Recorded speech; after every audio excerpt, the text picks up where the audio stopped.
Maaari na po tayong umupo. And let us continue in an attitude of worship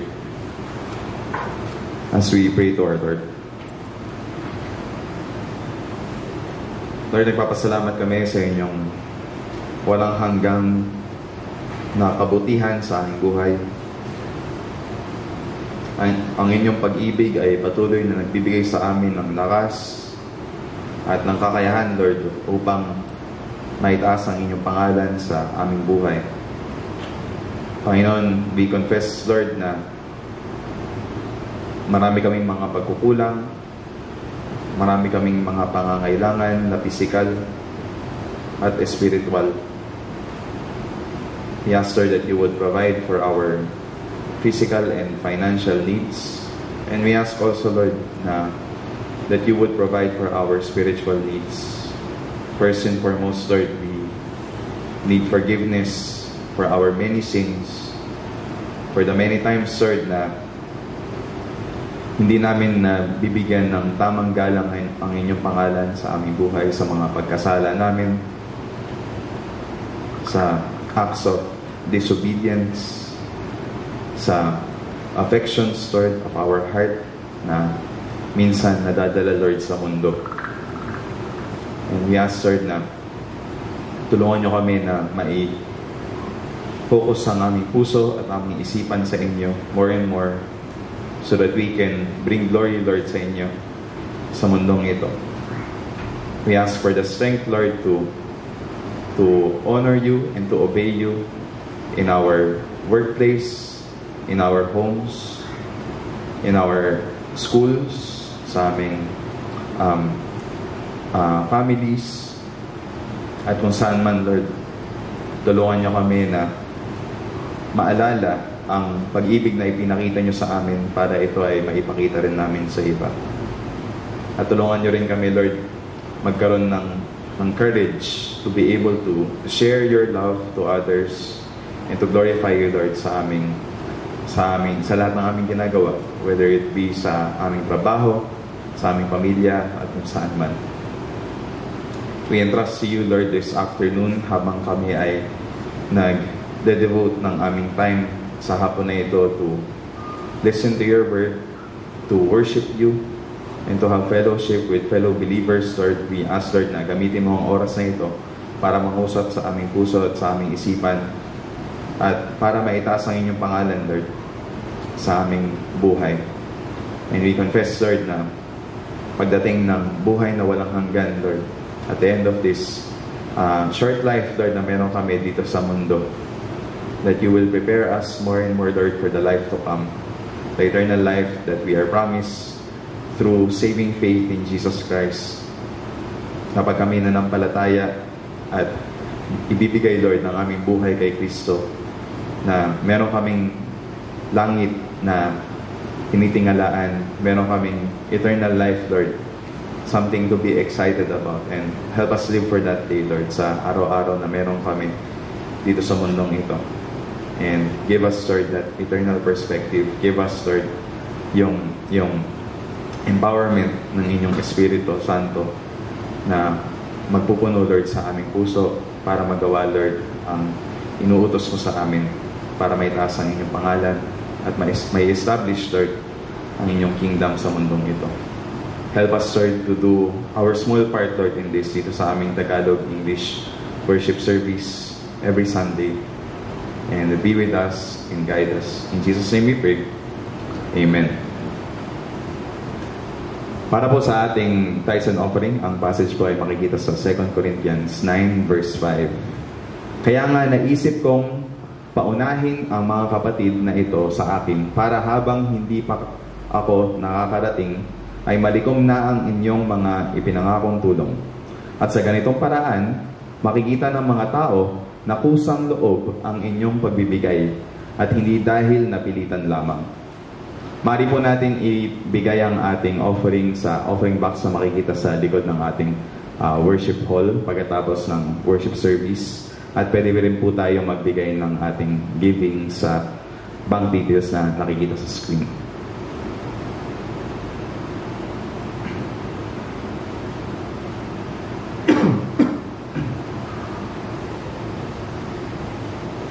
Ngayon, para po sa ating scripture reading,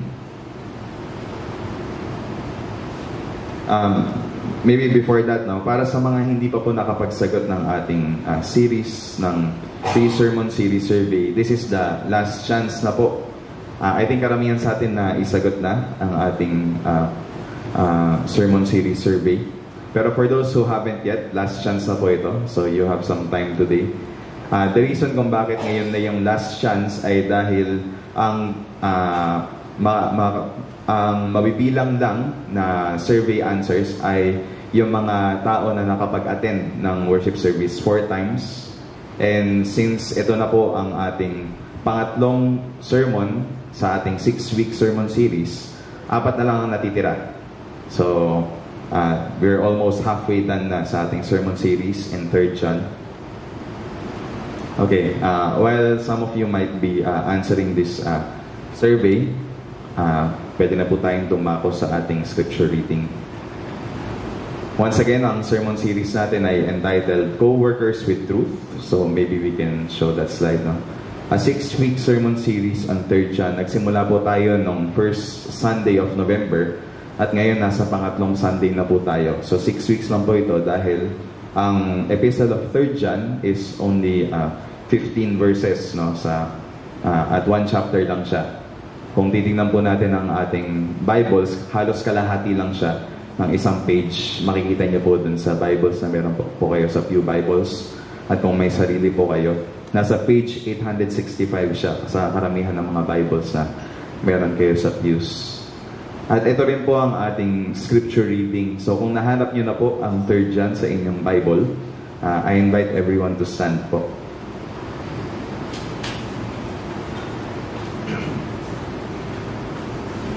So babasahin po natin siya mula sa verse 1 hanggang verse 15.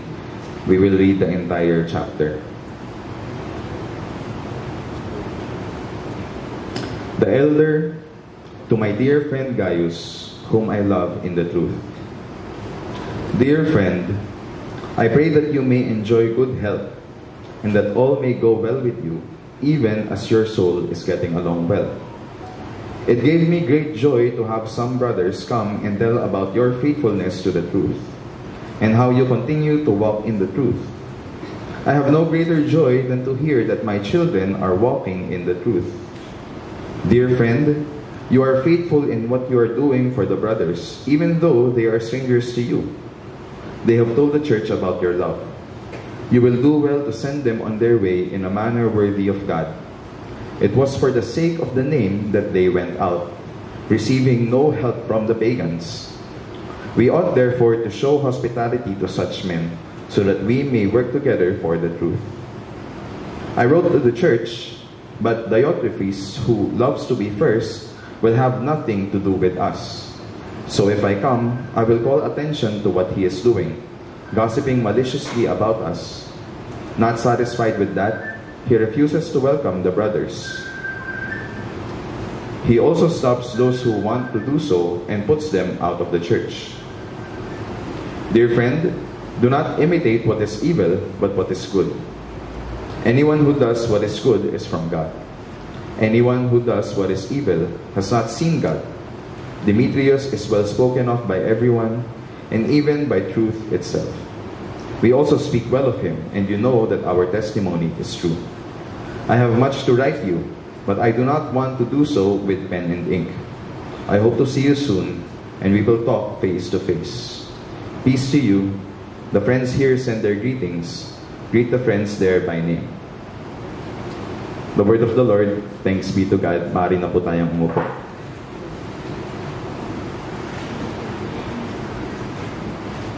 I've been serving here dito sa Jubilee for 6 years, and it was actually 7 years ago nung first time na nakilala ko si Elder Chris. He is the chairman dito at that time siya yung chairman ng simbahan dito sa Jubilee Evangelical Church. And the reason why pumunta siya sa aming seminary at that time is because nag-a-apply ako to be one of the pastors here at Jubilee. And by God's grace, the interview na ginawa ni Elder Chris sa akin, even to my wife, no, sa amin mag-asawa, and to some of my professors sa IGSL sa seminary.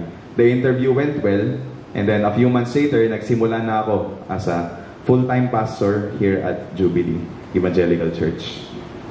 And at that time, it was actually the very first full-time employment na nakuha ko.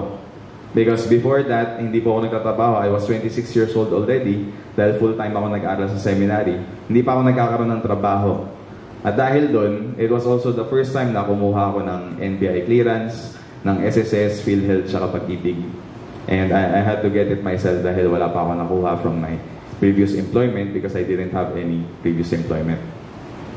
Nag-check ako kaninang umaga, online, at nakita ko na ngayon sa Pilipinas, ang ating unemployment rate ay nasa 6 million na mga tao.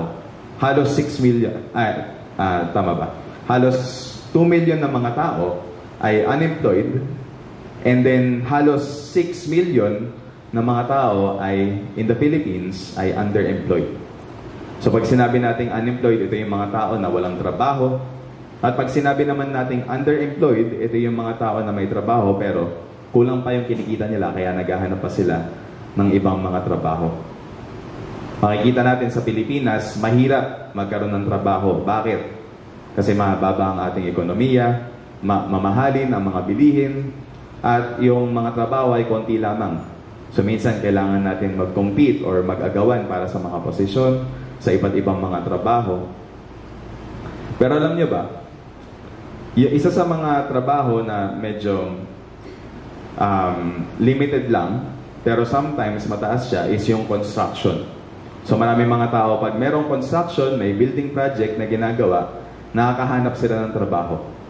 Pero may mga panahon naman, wala masyadong construction, hindi sila nakakahanap ng trabaho. So wala silang kita, wala silang madadala sa pamilya, wala silang mapapakain. And minsan, merong construction project, minsan wala. Pero alam nyo ba, sa kingdom ni God, meron din si God ginagawa na construction project. Meron din siyang building project na ginagawa. At ano yung binibuild ni God? God is establishing, He is building His kingdom here on earth. At kung sa mundo, yung mga construction project, limited, yung mga trabaho na makukuha natin sa mundo ay konti lamang, minsan kailangan natin mag-agawan. Actually, sa kingdom ni God, yung kanyang building project ay never-ending. Ito ay hindi mauubusan. Maraming opportunities to serve the Lord in different ways sa simbahan. Ano yung sinabi ni Jesus Christ sa kanyang mga disciples? The harvest is plenty, but the workers are few. Therefore, pray to the Lord na paparamihin niya yung mga workers para makuha yung harvest.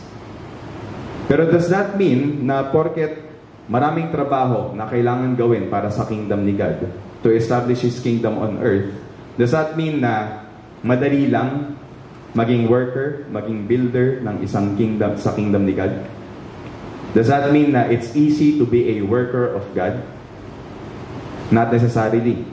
That's why ang sinabi ni Jesus Christ sa kanyang mga disciples is pray to the Lord that He will send workers, na si God mismo ang magpapadala ng mga workers for His harvest. And tayo, so this is what we are doing in this sermon series. As we are studying the example of Gaius, in this letter na sinulat ni Elder John para kay Gaius, this is the title of our message, Co-workers with Truth. We want to know ano yung trabaho, ano yung work na pwede natin gawin bilang mga anak ng Diyos, members of His kingdom. How can we serve God's kingdom and become faithful workers in His kingdom? And in this passage, ang matututunan natin from these two verses na ating aaralin today, from verse 5 and yung first half ng verse 6, makikita natin dito, ano ba yung dalawang marks of a faithful worker in God's kingdom? What are the two marks of a faithful gospel worker? And makikita natin yan from the example of Gaius himself. Kasi hindi itong work ng pag-establish ng kingdom ni God, pag-proclaim ng kanyang message, pag-build ng kanyang kingdom on this earth, it's not a work na kung sino-sino lang pwedeng gawin. Even though hindi ka mauubusan ng trabaho sa ministry. sa simbahan, sa work ng pagpapakilala sa pangalan ni Kristo, but not everyone can do it. In the same way na kailangan, we have to prove to our employers, sa mga boss natin on this earth, we have to prove to them that we are right for the job, na kailangan ipakita yung degree natin, or kailangan ipakita na that we are faithful workers, na pwede tayo bigyan itong trabaho na ito. In the same way, dapat pag tinitignan natin si God, and we want to say na, ay, called ako to serve the Lord, to be a pastor, or to be a preacher, or to be a worship leader, or kung ano man. Before natin magagawa yun, we have to at least aspire to show God that we are faithful, that we have the marks of faithful stewardship, na pwede tayo, that we are fit for the job, for His ministry. At ano yung dalawang marks na makikita natin from this verse?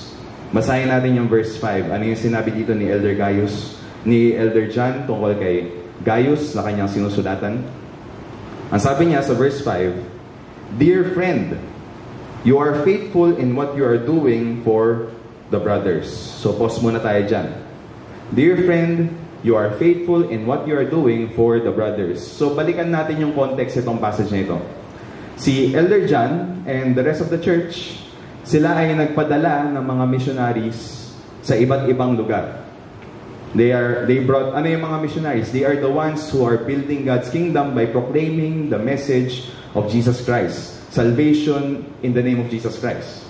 At nagpadala sila ng mga missionaries papunta sa area kung saan nakatira si Gaius, where he lives, kung saan siya nagsisimba at lahat.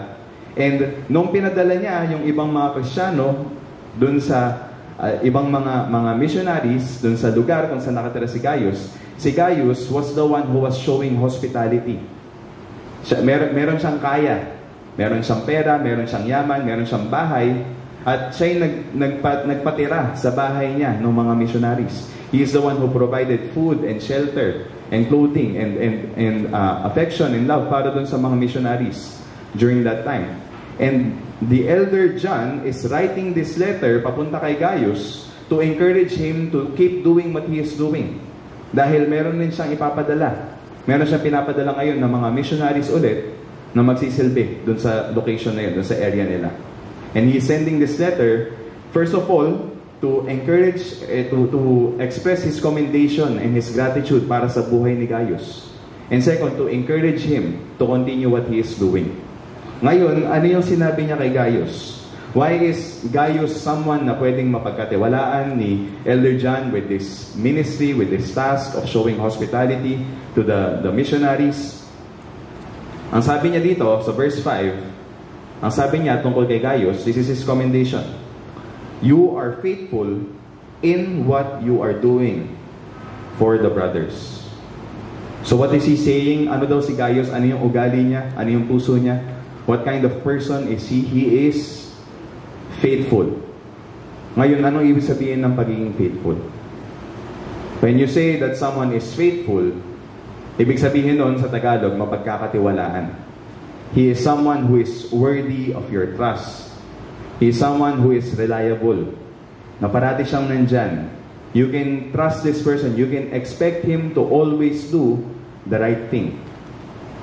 Ngayon, ang tanong is, what exactly is Gaius doing? Ano yung ginagawa ni Gaius na para kay Elder John, yung ginagawa mo, Gaius, that's faithful.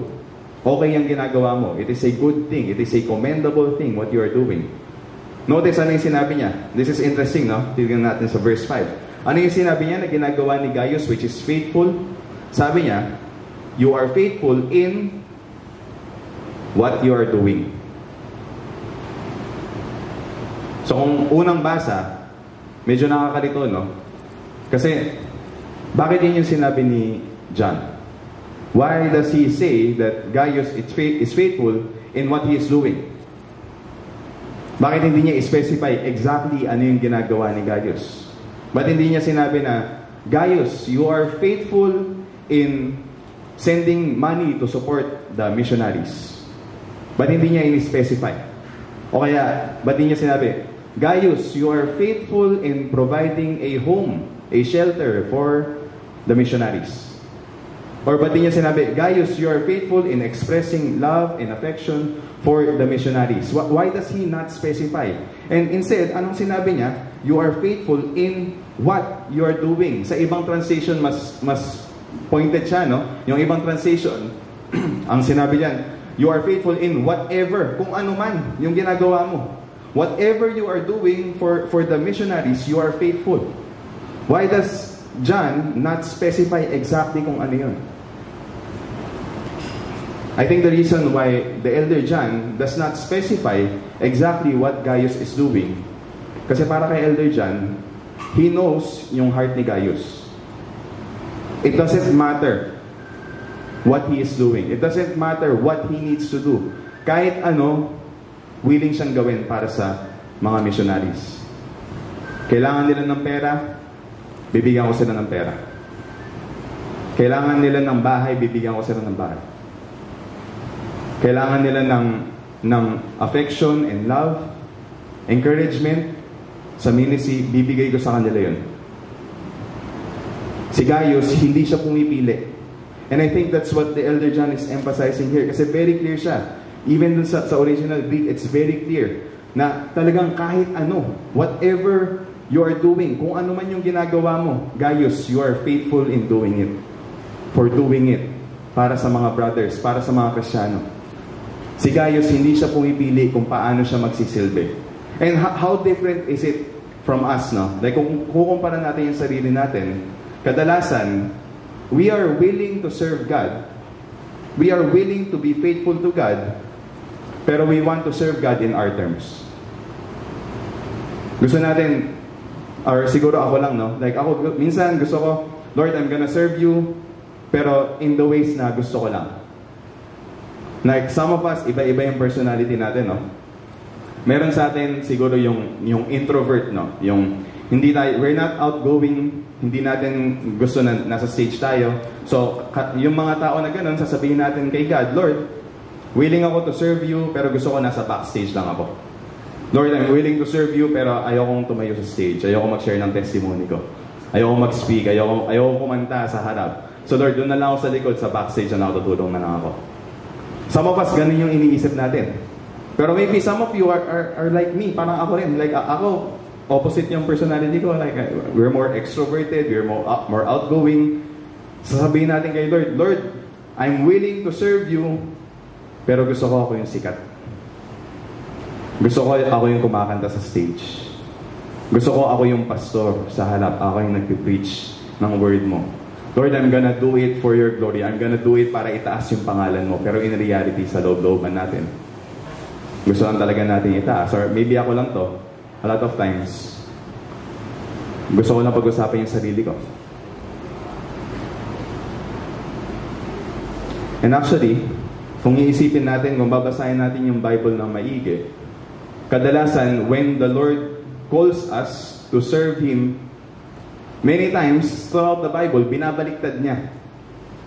Yung mga tao na ayaw nilang nasa harap sila, ayaw nilang sila yung nagsasalita, sila yung nilalagay ni God sa mataas na posisyon. Like for example, si Moses. Moses, hindi nga niya gusto mag-speak. Feeling niya, hindi siya magaling magsalita. Kaya sabi niya, Lord, si Aaron na lang ipadala mo. And sometimes, the people na gusto nila sila yung nasa stage, gusto nila sila yung sikat, many times, yan yung ibababa ni Lord. To do the lowliest acts of service. And why? Why does God do that? Bakit niya ginagawa yun? Kasi itong ministry na ginagawa natin, wala sa ating sikat. Like, the Lord will not let anyone take away from His glory.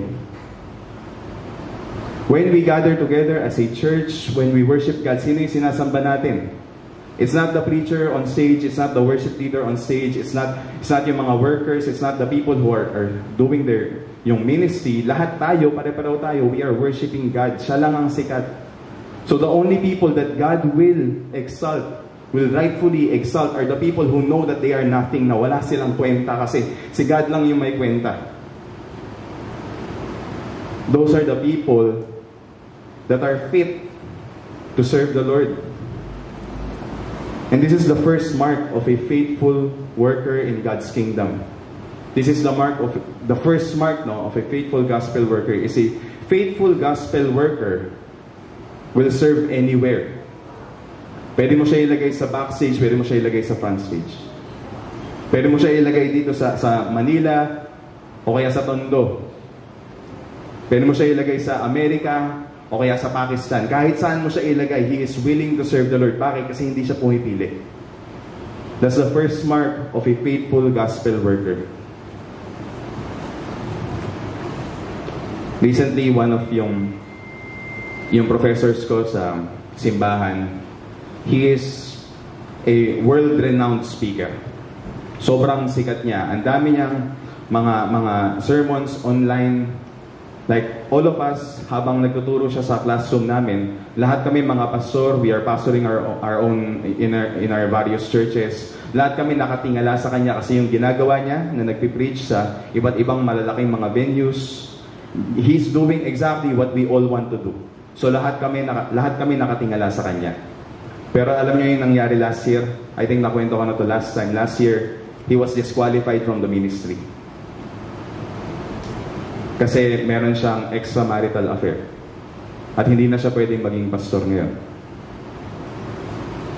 And when this news came to us, nung nabalitaan namin itong news na ito, syempre lahat kami na-shock. Lahat kami nagulat sa class namin.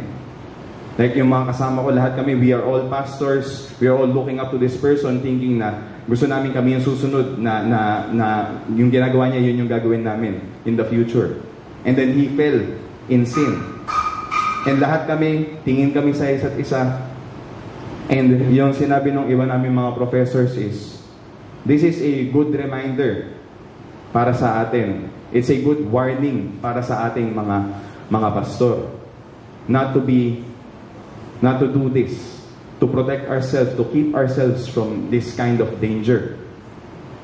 Pero habang pinag-uusapan namin yun, this one thought kept coming to my mind. Nainisip ko, okay siya para sa amin na hindi pa nagagawa yung kasalanan. Para sa amin na nagpapastor pa kami, it's a good reminder, it's a good warning for us not to go there on that route. Pero tinanong ko sa sarili ko, paano siya? What about him? Hindi na to warning para sa kanya, nagawa na niya yung kasalanan. Na-disqualify na siya sa ministry, hindi na siya makakapagturo, hindi na siya makakapag-preach, hindi na siya makakapag-lead ng isang simbahan, hindi na niya magagawa yung ministry that we all venerate, na tinitingalaan namin. Hindi na niya magagawa. Paano siya? At paano ako in the future, let's say magawa ko yung kasalanan na yun, tapos hindi na ako pwedeng maging pastor, hindi na ako pwedeng magturo, mawawala na tong ministry ko, mawawala na tong position ko, itong nagagawa kong ministry sa simbahan. What will I do when that happens? And nakita niya sa akin na actually itong ministry na ginagawa ko dito, yung pag-preach, yung pagturo sa seminary, it's all temporary. Darating ang araw na may darating na mas bata sa akin, mas magaling sa akin magturo, na siya na yung magtuturo ng mga classes na tinuturo ko sa seminary. Siya na yung mag-preach dito sa pulpitong ito, tapos ako hindi ko na kaya magsalita. Any day, pwedeng today, hindi na ako makakapag-speak. Mawawala yung boses. Ngayon parang halos wala na akong boses sa sakit ko. Like any day, God can take away this ministry that I am doing. But am I satisfied just being at home in my prayer closet and praying to God and reading my Bible and praying that His kingdom will be established on this earth? Willing ba ako to do that? Am I excited for that in the same way that I'm excited for this? Because the Lord is reminding me at this time then na tayo bilang mga servants of God, we should be willing to serve anywhere. Whether it's here on stage or in our prayer closet or dyan sa prayer garden, kahit yan na yung ministry natin. Ipagpipray natin yung mga kapwa natin. Ipagpipray natin yung simbahan. Ipagpipray natin yung mga taong hindi pa kilala si Jesus Christ. That they will get to know Christ. Kasi yun, ministry na yun. And if we're not willing to go into our prayer closets to pray God's kingdom to be established on this earth, what makes us think na God will even give us positions and give us yung high calling and positions of authority in the church? Kaya dapat tayo bilang mga Kristiyano, this is the first mark of a faithful gospel worker. A faithful gospel worker will serve anywhere. Kahit saan. Kahit gaano kababang posisyon. Kahit sa kwarto lamang natin, tayo mananalangin at gagamitin natin yung power of prayer to establish the kingdom of God. So that's the first mark, no? A faithful gospel worker will serve anywhere. What's the second mark? Basahin ulit natin yung verse 5. Ang sabi dito, Dear friend, you are faithful in what you are doing for the brothers, even though they are strangers to you. So ano sinasabi dito ni Elder John kay Gaius? This is the second thing that he is commending Gaius about. No, kanina pinag-usapan niya, Gaius is faithful in whatever work he is doing, kahit anong ginagawa niyang trabaho para dun sa mga missionaries, he is doing it faithfully. Pero the second thing that he commends about Gaius is not just that he is doing anything for them, anything na kailangan nila, binibigay niya. It's also that, sino yung mga missionaries na yun? They are strangers. Sa ibang translation, they are foreigners. And why is that important? Sa context nila, we have to understand yung context ni John and ni Gaius during these ancient biblical times. Kasi sa time natin, ngayon, wala masyadong conflict in terms of yung different cultures, like yung ibang mga bansa. Lalo na tayong mga Pilipino, hindi natin ito masyadong nauunawaan kasi hindi naman tayo galit sa ibang mga bansa. Pero kung tumingin tayo sa other contexts that are similar sa biblical times, na maraming mga gera na nangyayari. This is one of the surprising things na na-experience ko when I began yung seminary training ko sa IGSL. Kasi meron kaming mga classmates who are from India and from Pakistan. And every time na nagsasama sila, they always make much of the fact na mayroong friendship yung mga Indians and yung mga Pakistanis. And at that time, hindi ko maintindihan kasi hindi ako informed about their context, no? And may nag-explain sa akin na actually, yung India sa Pakistan, for the longest time, they've had these religious conflicts. Meron silang mga gera amongst themselves. And that's why the Indians, never sila magkakaroon ng fellowship with anyone who is Pakistani. That's why sa seminary, they see it as an achievement of the cross of Christ. It's an achievement of what Jesus Christ did. That this wall of hostility between different cultures has been broken. And in the same way, ganun rin yung nangyari dito. That Gaius, as a faithful follower of Jesus Christ, as someone who loves the gospel, who is supporting these missionaries, wala siyang pake. Whether or not these missionaries are Jews or Greeks, whether or not they are Filipino or Chinese, whether or not they are Americans or kung anumang bansa, kung saan sila galing, Gaius serves, pinagsisilbihan niya faithfully these strangers, these foreigners. And this leads us to the second mark of a faithful gospel worker. Someone who works faithfully for the gospel of Jesus Christ is that a faithful gospel worker, number one, napag-usapan natin kanina, will serve anywhere. Number two, a faithful gospel worker will serve anyone. Walang pipiliin. Whether Filipino man yan or Chinese, whether Indian man yan or Pakistani, whether mayaman or mahirap, whether doctor or lawyer, or maintenance worker, or construction worker, a faithful gospel worker, walang pipiliin. Kahit saan magsisilbi siya, at kahit sino pagsisilbihan niya. Now, these are the two marks of a faithful gospel worker na nakikita natin mula sa example ni Gaius. He is willing to serve anywhere and He is willing to serve anyone. E ngayon, habang pinag-uusapan natin to, baka meron sa atin nag-iisip na willing to serve anywhere, willing to serve anyone, parang hindi ako yun. Maybe some of you are saying, that's not me.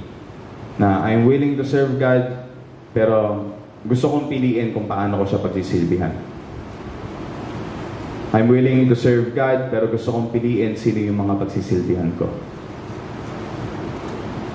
Maybe some of you are thinking that way or feeling that way, and kung ikaw yun, then be encouraged by the fact na hindi ka nag-iisa. Kasi lahat tayo ganun. Ako rin, kulang rin yung desire ko to serve God wherever, like, minsan, nagdadalawang isip ako, talaga ba Lord, like, ganun ba ako mag-serve? Or yung ba, kailangan ko ba talagang pagsilbihan, Lord? And I'm not sure if I'm willing to serve that person. And even, I would say, pati si Gaius, he is also like that. I'm sure na meron rin siyang struggles kasi tao rin siya. Pero what gave him the power and the ability to serve these missionaries? Ano yung nagbigay sa kanya ng kakayahan to be willing to serve them? Basahin natin yung first half ng verse 6. Ang sabi dito, itong day na to is referring to the missionaries, no, na pinagsilbihan ni Gaius. They have told the church about your love. Now think about that, no? Marami silang natanggap na support mula kay Gaius. They received money from Gaius. They received yung hospitality niya. At yung report na pinadala ng mga missionaries na ito sa simbahan nila Elder John, the report that they gave is not about na, merong mayaman na tao dun sa lugar na yun. Marami siyang pera, pero hindi niya tayo bigyan ng pera. O hindi niya sinabi, merong isang member ng church na yun, meron siyang malaking simbahan, pwede tayo tumira dun sa malaking niyang bahay, meron siyang malaking bahay. Like, they did not talk about the blessings that they received from Gaius. Instead, what did they talk about? Ang pinag-usapan nila yung pagmamahal niya. Because his acts of service was evidence of the love that he has for them. So ano yung nagbigay sa kanya ng kakayahan na magmahal, na gumawa ng mabubuting mga bagay para dito sa mga missionaries na ito? It's love. Love is what gave him the power and the ability to serve the way that he did. And saan nanggagaling tong love na to? Si John rin, in another gospel, in another epistle na sinulat rin ni John, we love, sabi niya, we love because Jesus Christ first loved us. Kaya natin kayang magmahal ng kapwa natin. Kung saan man sila galing, kung paano man sabihan sa atin ni Lord na pagsilbihan na sila. The reason why we can do that, we can express that love is because Jesus Christ first showed us His love. Kasi sino ba yung willing to go anywhere to serve us? It was Jesus Christ. Before si Jesus Christ nagkatawang tao, He was enthroned in the heavens. He is the eternal Son of God. Siya ang hari, siya ang naglikha ng lahat ng meron sa mundo. He is the eternal King. Siya ang may-ari ng lahat ng ito. And yet, what did Jesus Christ do? Nagkatawang tao siya. He took on the form of a servant. He took on the form of a slave. At binigay niya yung kanyang buhay sa cross para ligtasin tayo. At sino ba naman tayo? Like minsan pipiliin natin, gusto ko ito yung mga pagsisilbihan ko, yung mga ganito yung status nila, ganito yung position nila. Pero tayo, sino ba tayo? Who are we? Mga makakasalanan tayong mga tao. We have sinned against God. We have rebelled against Him. Sabi ng Bible, we are enemies of God, and yet Jesus Christ died for us. And kung siya, namatay siya para sa atin, para bigyan tayo ng kaligtasan, who are we to start picking and choosing sinong pagsisilbihan natin? When Jesus Christ served us, when we were nothing, when we were nobody, when we were His enemies, pinagsilbihan niya tayo. Tayo rin, as recipients of this same love, we should be able, it is only fitting na kaya nating ipakita the same kind of love to other people. So babalik tayo sa tanong, how can we have this kind of faithfulness? To be faithful workers in God's kingdom, let's fix our eyes on the cross. Mag-focus lang tayo sa Kanya. Because it is only through the cross of Jesus Christ, through His love, that we can learn to love others the same way that He loved us.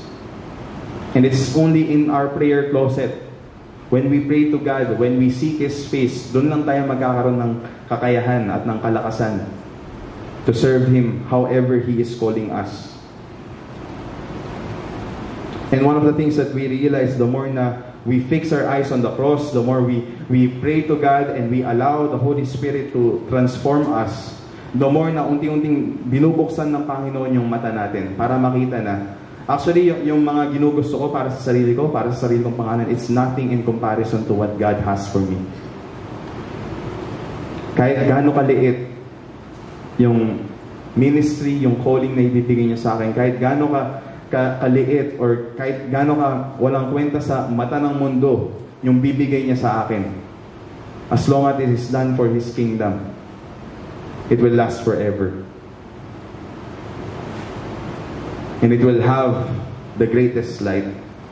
Let's close with a word of prayer and let's ask the Lord to teach us to have this heart. Panginoon, nagpapasalamat kami sa example na ipinakita ni Gaius dito sa passage na pinag-aralan namin. And we see also from this text, Lord, na it is only because of your love for Him. It is only because of the gospel of Jesus Christ na kaya niyang gawin yung ginawa niya para sa mga missionaries. And in the same way, Lord, help us to have that same love. We confess, Lord, na parati kami nagkukulang. The more na we rely on ourselves, on our own abilities to love and to serve, Lord, the more we realize that nakulang, Lord, ang pagmamahal namin. So help us, Holy Spirit, to continue to fix our eyes on You, to continue to focus on You, kasi Ikaw lang, Lord, ang nagbibigay sa amin, Lord, ng kakayahan na itaas ang Inyong pangalan. And today, Lord, as we finish this worship service and as we continue worshiping You, Lord, through our fellowship with one another, Lord, be with us, gabayan mo kami to have a love that honors You for our family and friends and everyone, Lord, na may taas namin ang Inyong pangalan through the love, Lord, that we are able to manifest in the lives of other people. May I ask everyone to stand for the benediction.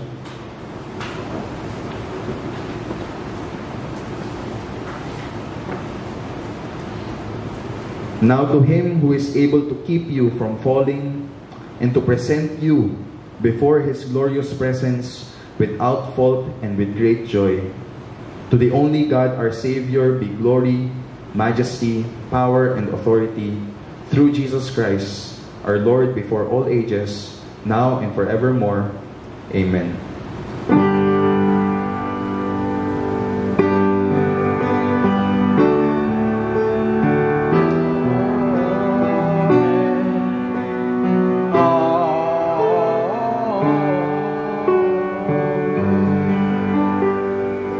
Please be seated. Dito po nagtatapos ang worship service.